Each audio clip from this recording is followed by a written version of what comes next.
ಇವತ್ತು ನಟ ದರ್ಶನ್ ಜಾಮೀನು ಅರ್ಜಿ ಪ್ರಕರಣಕ್ಕೆ ಸಂಬಂಧಪಟ್ಟಂತೆ ಆದೇಶ ಬಂದಿದೆ, ಜಾಮೀನು ರದ್ದಾಗಿದೆ.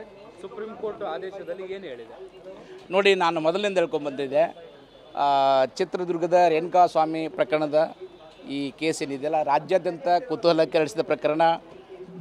ಸುಪ್ರೀಂ ಕೋರ್ಟು ಇದನ್ನು ಭಾಳ ಸೀರಿಯಸ್ ಆಗಿ ತೊಗೊಂಡಿತ್ತು. ಸಾಕಷ್ಟು ಹಿಯರಿಂಗು ಮತ್ತು ಎರಡು ಸರ್ಕಾರದ ವಾದವನ್ನು ಕೂಲಂಕಷವಾಗಿ ಕೇಳಿ ಮತ್ತು ಅಪರಾಧಿಗಳ ದರ್ಶನ ಪರವಾಗಿರುವಂಥ ಲಾಯರ್ಗಳ ವಾದವನ್ನು ಕೂಲಂಕಷವಾಗಿ ಕೇಳಿ ತನ್ನ ತೀರ್ಪನ್ನು ಕೊಡ್ತೀವಿ ಅಂತ ಮೊದಲು ಕೂಡ ಹೇಳಿದರು ಅವರು. ಈಗ 2-3 ಹಿಯರಿಂಗಿಂದಲೇ ಹೇಳಿದರು, ನಾವು ಕೂಲಂಕಷವಾಗಿ ಹೈಕೋರ್ಟ್ ಮಾಡಿದ ತಪ್ಪನ್ನು ಮಾಡಲ್ಲ ಅಂತ ಓಪನ್ ಕೋರ್ಟಲ್ಲಿ ಕೂಡ ಹೇಳಿದರು. ಹೀಗಾಗಿ ಸುಪ್ರೀಂ ಕೋರ್ಟು ಏನು ತನ್ನ ಒಪಿನಿಯನ್ ಪ್ರಿಡಿಕ್ಷನ್ ಮಾಡಿತ್ತು, ನಾನು ಮೊದಲು ಕೂಡ ಹೇಳಿದ್ದೆ, ಶೀಘ್ರದಲ್ಲೇ ಒಂದು ನ್ಯಾಯ ಬರುತ್ತೆ, ಜನಸಾಮಾನ್ಯರಿಗೆ ಒಂದು ಸುಪ್ರೀಂ ಕೋರ್ಟಲ್ಲಿ ನಂಬಿಕೆ ಬರುವಂಥ ತೀರ್ಪು ಕೊಡ್ತಾರಂತ ನಾನು ಮೊದಲು ಕೂಡ ಹೇಳಿದ್ದೆ. ಈಗ ಕೂಡ ಅದಾಗಿದೆ. ನ್ಯಾಯ ಇಲ್ಲಿ ದೊಡ್ಡವ್ರಿಗೊಂದು ನ್ಯಾಯ, ಸಣ್ಣವ್ರಿಗೊಂದು ನ್ಯಾಯ, ಸಾಮಾನ್ಯ ಜನರಿಗೊಂದು ನ್ಯಾಯ ಅಂತ ಇಲ್ಲ, ಕಾನೂನು ಎಲ್ಲರಿಗೂ ಒಂದೇ ಅಂತ ಇವತ್ತು ಸುಪ್ರೀಂ ಕೋರ್ಟ್ ತೀರ್ಪು ಕೊಟ್ಟಿದೆ. ನಾನು ಭಾಳ ಗೌರವದಿಂದ ಅದನ್ನು ಸ್ವಾಗತ ಮಾಡ್ತಾಯಿದ್ದೀನಿ. ಅದಕ್ಕಾಗಿ ಸುಪ್ರೀಂ ಕೋರ್ಟ್ಗೆ ನಾನು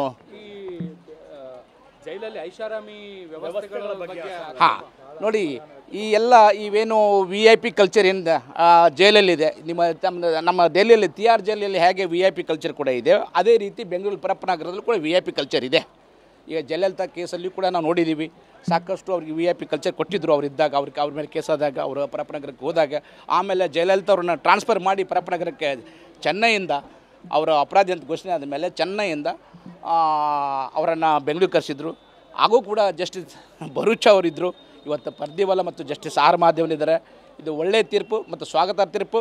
ಇದು ಜನಸಾಮಾನ್ಯರಿಗೆ ನ್ಯಾಯ ಸಿಕ್ಕ ತೀರ್ಪು ಅಂತ ನಾನು ಭಾವಿಸ್ತೀನಿ. ಈಗ ಕೋರ್ಟ್ ಬಗ್ಗೆ ಈ ಹಿಂದೆ ಕೂಡ ಅಸಮಾಧಾನ ವ್ಯಕ್ತಪಡಿಸಿತ್ತು ಆದೇಶದ ಬಗ್ಗೆ. ಇವತ್ತು ಕಠೋರ ಪದವನ್ನು ಬಳಸಿರುವಂಥದ್ದು. ಹೌದು ನೋಡಿ, ನ್ಯಾಯಮೂರ್ತಿಗಳು, ಹೈಕೋರ್ಟ್ ನ್ಯಾಯಮೂರ್ತಿಗಳು ಬಹಳ ವೇಗ ಆರ್ಡರ್ ಕೊಟ್ಟಿದ್ದಾರೆ ಮತ್ತು ಭಾಳ ಆತುರದಲ್ಲಿ ಇದನ್ನು ಜಜ್ಮೆಂಟನ್ನು ತೀರ್ಪನ್ನು ಕೊಟ್ಟಿದ್ದಾರೆ. ಅದಕ್ಕಾಗಿ ಭಾಳ ಖಂಡಿಸಿದ್ರು ಕೂಡ, ಹಿಯರಿಂಗ್ದಲ್ಲೂ ಕೂಡ ಅವರ ಈ ಅಭಿಪ್ರಾಯ ಕೋರ್ಟು ವ್ಯಕ್ತಪಡಿಸಿತ್ತು.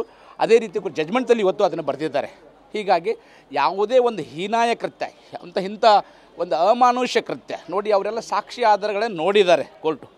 ಅವರ ವಿಡಿಯೋ, ಅವರ ಆಡಿಯೋ, ಎಲ್ಲ ಥರದ ಸಾಕ್ಷಿಗಳನ್ನು ಯಾವಾಗಲೂ ಬರೀ ನಮಗೆ ನೇರವಾಗಿ ಕಣ್ಣಿಗೆ ಕಂಡಿದ್ದಷ್ಟು ಸಾಕ್ಷಿ ಅಲ್ಲ ನೋಡಿ, ಅವ್ರ ಮೊಬೈಲ್ ಲೊಕೇಶನ್ ನೋಡಿದ್ದಾರೆ, ವಿಡಿಯೋ ಸಾಕ್ಷಿ ನೋಡಿದ್ದಾರೆ, ಎಲ್ಲ ಎಷ್ಟು 50 ಸಲ ಅವ್ರು ಮಾತುಕತೆ ಮಾಡಿದ್ದು ನೋಡಿದ್ದಾರೆ, ರಾತ್ರಿಯೆಲ್ಲ ಲೈನ್ ಬ್ಯುಸಿ ಇದ್ದದ್ದು ನೋಡಿದ್ದಾರೆ. ಈಗೆಲ್ಲವನ್ನು ಪರಿಗಣಿಸಿದೆ.